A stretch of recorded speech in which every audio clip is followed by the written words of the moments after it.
La radio qui vous parle de NBA, c'est Radio Off Basket. Le basketball, c'est mieux à la radio. Bonjour à tous et bienvenue pour cet avant-match de Raptors face au Magic d'Orlando. Déjà le troisième match, comme on l'a dit déjà dans les éditions précédentes, on n'a pas le temps de souffler. 8 matchs à jouer en 15 jours, c'est un rythme soutenu. Et d'ailleurs, on va accueillir avec nous Edouard, qui est fan du Orlando Magic et qui habite à Montréal. Salut Edouard. Bonjour, merci de m'avoir invité, ça fait plaisir. Bonjour à vous. Edouard, est-ce que tu peux, comme on fait avec tous les invités, est-ce que tu peux nous expliquer pourquoi le Orlando Magic, depuis quand es-tu fan et qu'est-ce que tu aimes chez cette équipe? Donc, je suis fan depuis... en fait, l'histoire, c'est que mon père voulait me montrer un sport non violent ici à Montréal. Il y a beaucoup le hockey à l'époque, encore maintenant, et mon père donc voulait me montrer un sport non violent. Donc, on a capté la dernière minute d'un match Spurs contre le Jazz en décembre 1994 à la télévision québécoise francophone. Et c'était rare, ils montraient peu de matchs, surtout à l'époque. Et donc, en français, j'ai vu un match très serré avec une victoire de 1 point des Spurs, je pense. Et j'ai aimé cette fin donc entraînante comme enfant, j'avais 8 ans. Et bon, après ça, j'ai arrêté. Et 1 mois plus tard, mon père, il m'a montré le guide télé, parce qu'à l'époque, on avait un guide télé qui montrait qu'il y avait un autre match de basket. Puis comme ça m'avait plu la fin, il m'a dit, ben, tu pourrais regarder un match, c'était un samedi ou un dimanche, c'était sur NBC, donc la chaîne américaine, les NBA en NBC. Et il y avait le Magic contre les Knicks, c'est mon premier match complet. Et au début du match, je ne savais pas pour qui prendre, je ne connaissais rien. Mais c'était à Orlando, j'aimais les couleurs et au fil du match, j'ai pris pour le Magic et le Magic a gagné. Et sans rien savoir sur les fiches des joueurs, comment ça marchait, le basket, je me suis dit, comme enfant, j'avais pas trop d'activités, j'avais pas trop d'intérêt, donc je me suis comme raccroché à ça. Et je pense que 2 semaines après, ils ont rejoué sur NBC et j'ai pris pour eux. Depuis, je prends pour eux, donc depuis l'âge de 8 ans. Ouais, super intéressant. Il n'y avait pas les Raptors encore à cette époque, les Raptors qui ont été créés l'année suivante. Ouais, c'est bien ça, ouais.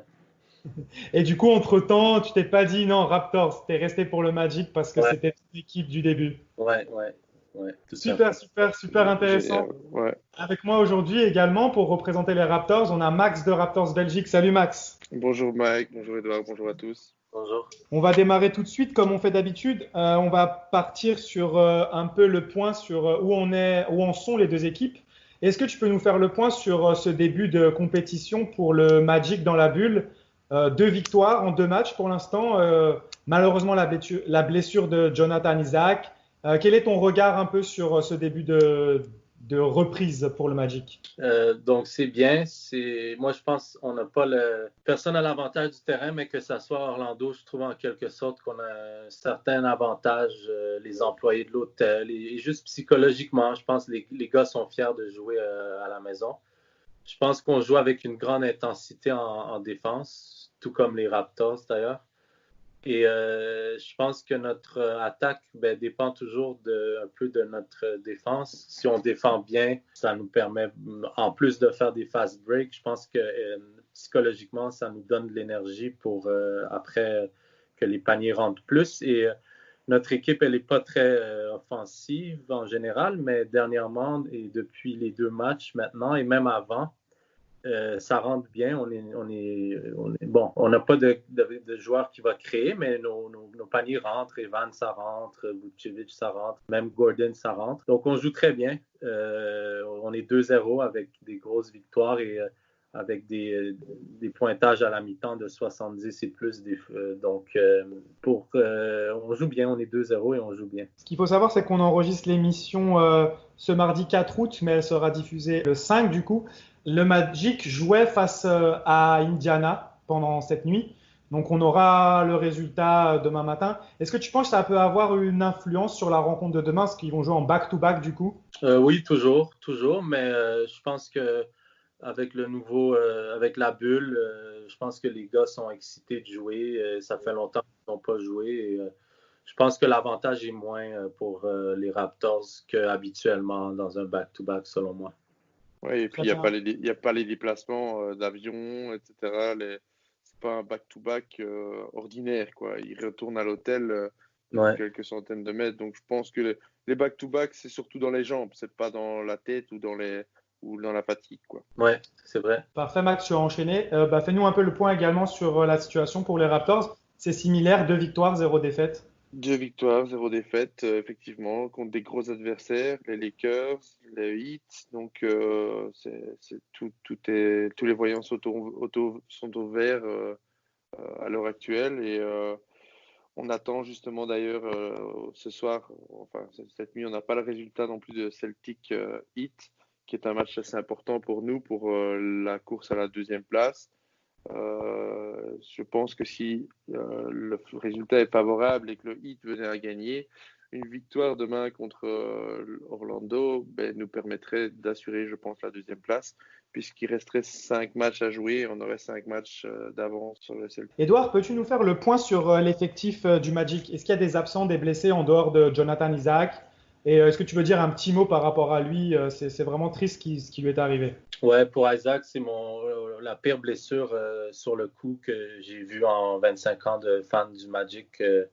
Bon, avec les autres, on n'était pas sûr et donc c'est la pire. C'est dommage. Je ne sais pas s'il est revenu trop tôt ou peu importe. Le passé. Maintenant, pour faire avec, j'ai eu le cauchemar de Grant Hill de 2000 à 2007. Donc, pour moi, c'est sûr que la médecine est plus loin maintenant, mais bon, Isaac, tant mieux s'il apporte quelque chose dans le futur. Pour l'instant, je ne veux pas trop me faire d'espoir avec lui. C'est dommage parce que je le voyais en stopper de Siakam. Bon, maintenant, s'il y a d'autres blessés, bon, Aminou n'est pas dans la bulle.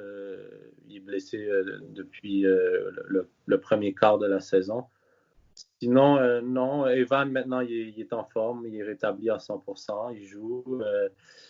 On n'a pas de blessé notoire. Markel, il a tardé à arriver dans la bulle, mais ce n'est pas une blessure. Donc, rapidement, non. À part Isaac, tout le monde va bien. Très bien, même question pour toi, Max. Fais le point sur l'effectif des Raptors. Un peu, c'est pareil, pas beaucoup d'absents. Non, un effectif assez au complet. Tous les joueurs majeurs sont là. Il manque juste peut-être Patrick Mako et Brissett qui n'étaient pas là les 2 premiers matchs et qui sont toujours annoncés peut-être absents pour le match de demain, mais ils n'ont pas de grosse influence ou de grosses minutes au niveau du match. Donc, c'est pas des lourdes absences. Très bien, on entre dans le match tout de suite. Pour toi, Edouard, quelles sont les clés de la rencontre pour le Magic? Sur quel point il va falloir insister pour faire la différence dans cette rencontre? Je pense qu'il va falloir... le problème qu'on a eu l'an passé, c'était Vucevic, Gasol sur Vucevic. Quand il y a quelqu'un de corpulent et de gros, Vucevic, il n'aime pas trop, si on veut en anglais, je vais le dire, mais c'est bang son corps contre l'autre. Il va essayer de se retirer, il va faire des fade-away, il n'aime pas ça rentrer vers quelqu'un. Et donc, mais Gasol a perdu du poids, peut-être que ça va nous aider, ça. Donc, je pense qu'il faut que Vucevic, faut pas que Gasol soit dans la tête à Vucevic, il faut que Vucevic fasse plus bouger Gasol parce que Vucevic essaie de se retirer et de tirer des tirs difficiles. Moi, je pense que ce qu'il faut que Vucevic fasse, c'est donc de bouger Gasol, donc d'attaquer le panier rapidement. Et au corps à corps, il peut quand même essayer de le faire bouger en essayant de pivoter, en étant agressif, aller vers le panier au lieu de se retirer et de prendre des tirs difficiles parce que la corpulence de Gasol l'intimiderait. Donc, moi, je pense que c'est vraiment ça le grand point là, pour nous. Et bien sûr, de stopper Siakam, mais et je pense que la physicalité de Markel contre Larry, physicalité qu'on n'avait pas l'an passé, avec un petit DJ Augustin, va aider le Magic contre Larry. Est-ce que tu vois le duel Aaron Gordon-Pascal Siakam à l'avantage de Siakam, ou est-ce que tu as bon espoir que Aaron Gordon puisse bien défendre sur Siakam? Je pense que Gordon n'est pas aussi long qu'Isaac, mais côté latéral, tout à fait, il est même plus rapide qu'Isaac. Donc oui, mais Siakam a quand même l'avantage du wingspan et de la longueur. Mais je pense que Gordon est quand même un excellent défenseur. À toi, Max, quelles sont les clés de la rencontre pour toi du côté des Raptors? C'est un peu les mêmes clés, hein, sauf qu'on se les partage. Je pense que le duel Gasol et Vucevic serait important. Les dernières rencontres, elles ont toutes tourné à l'avantage de Gasol. D'ailleurs, les 3 matchs de saison régulière se sont soldés par 3 victoires face au Magic. Chaque fois, comme l'a dit Edouard, par des grosses difficultés de Vucevic face à Gasol. Donc, je pense qu'il a raison en disant que c'est la clé du match. Pour le Magic gagner, il faut que Vucevic fasse un grand match face à Gasol. Et si Gasol fait un grand match face à Vucevic, les Raptors gagneront. Donc ça, c'est la première clé. Et la deuxième clé, il me l'a donné aussi. C'est Siakam qui doit profiter profiter, si je veux dire, de l'absence d'Isaac, qui aurait vraiment pu l'embêter et qui nous embêtait à chaque fois qu'on les a joués. Je crois qu'il était sur les 3 matchs 2 fois meilleur marqueur avec Evan Fournier une fois. Donc c'est une grosse absence pour le Magic et Siakam devra profiter de son duel face à Gordon qui, je pense, risque de tourner quand même à son avantage. On va passer justement au duel. On va passer au duel du match. Est-ce que, Edouard, tu vois un autre duel que celui face à Vucevic qui pourrait être très important dans ce match? Ouais, comme je l'ai dit, je pense que Markelle et Larry, je pense que Markelle a l'avantage de l'âge, il est plus athlétique et il y a autant, presque à sa façon, autant la corpulence que Larry a de façon différente. Bon, mais il joue très physique, Fultz, et je pense que ça pourrait être à notre avantage. Fultz peut bien défendre aussi. Il est encore jeune et aussi avec tout ce qui s'est passé dans sa carrière, mais je pense que c'est un bon début pour lui de se mettre de l'avant. Là. Très bien. Et toi, Max, est-ce que tu vois un autre duel dans cette rencontre? Un petit OG Anunoby contre Evan Fournier. Je pense que ça peut... la défense d'OG face à la vivacité de Fournier, ça va être un beau duel à regarder. Ouais, je voulais le souligner aussi, justement, c'est l'absence d'Isaac. Ça décale du coup Gordon au poste 4. Selon toi, Edouard, qui va jouer au poste 3 côté est-ce que c'est James Ennis? Je pense que oui, étant donné que Gordon, ils vont le mettre au 4, ce qui n'est pas mauvais pour Gordon. Comme défense interne, non. Mais comme type de profil d'attaquant, il est mieux placé en 4. Je pense que oui, je pense qu'on n'a pas vraiment le choix. Je vois pas sur le banc. Bon, il y a notre recrue là, qui joue pas, Chuma Okeke, qui est pas là de l'année. Donc, je vois pas qui on pourrait mettre en 3 terrains s'il va pas starter. Et les autres, Michael Carter-Williams, c'est un long point guard de 6-7, mais il jouera jamais. C'est pas un shooter. Donc oui, je pense que Ennis va jouer en 3. Et donc défendre, je ne sais pas qui joue en 3, c'est OG qui joue en 3? C'est OG. Du coup, je te posais cette question parce que c'est vrai que si c'est Ennis qui joue au poste 3, ça paraît compliqué pour les Raptors de faire jouer Anunoby sur Evan et de laisser un Fred VanVleet défendre sur Ennis. Donc ça va être très intéressant, je pense, à suivre. Après, on sait que la défense des Raptors switch beaucoup, fait beaucoup de changements. On va regarder ça avec intérêt, surtout que VanVleet, dans le dernier match, a montré qu'il pouvait défendre sur des plus grands, même si quand même il a été parfois en difficulté face à Butler, qui a facilement scoré sur lui. On va surveiller ça de près, je pense que c'est l'un des duels à suivre également, ou l'une des match-ups à suivre, voir comment les Raptors vont s'adapter face à la line-up d'Orlando. On va passer à la dernière question pour conclure cette émission. Est-ce que tu vois des facteurs X du côté du Magic pour ce match? Oui, moi je pense que tout dépend de Ross. Si Ross et Evan rentrent leur tir, on est toujours bon.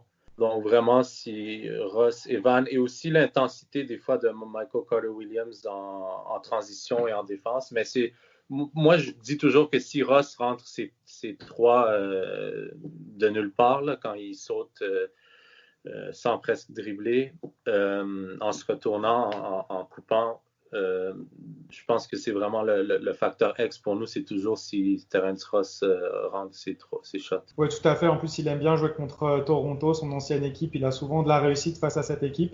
Max, Est-ce que toi aussi, c'est un peu comme Orlando, nous, c'est toujours les mêmes facteurs X aussi? Ouais, le Factor X, on l'avait annoncé face au Heat, c'était le banc. Le banc n'a pas répondu présent face au Heat. On s'est fait manger 50 à 18, je pense, au niveau des points du banc. Donc, il faudra que le banc soit bien meilleur et ce sera le Factor X parce que le 5 de base, ce sera un beau combat, mais quand les 5 sortiront, que les joueurs importants auront des fautes, etc., il faudra profiter au niveau du banc à Toronto avec Norman Powell, avec Terence Davis, etc., qui doivent donner plus que ce qu'ils ont montré les matchs précédents. Très bien, on a bien fait le tour de cette rencontre. Merci à toi, Edouard. Merci à vous. Nous, comme on a l'habitude de dire quand on se quitte, let's go Raptors! Let's go Raptors! Let's go Magic! Lowry for three. Bang! Oh, it's over! It's over, ladies and gentlemen!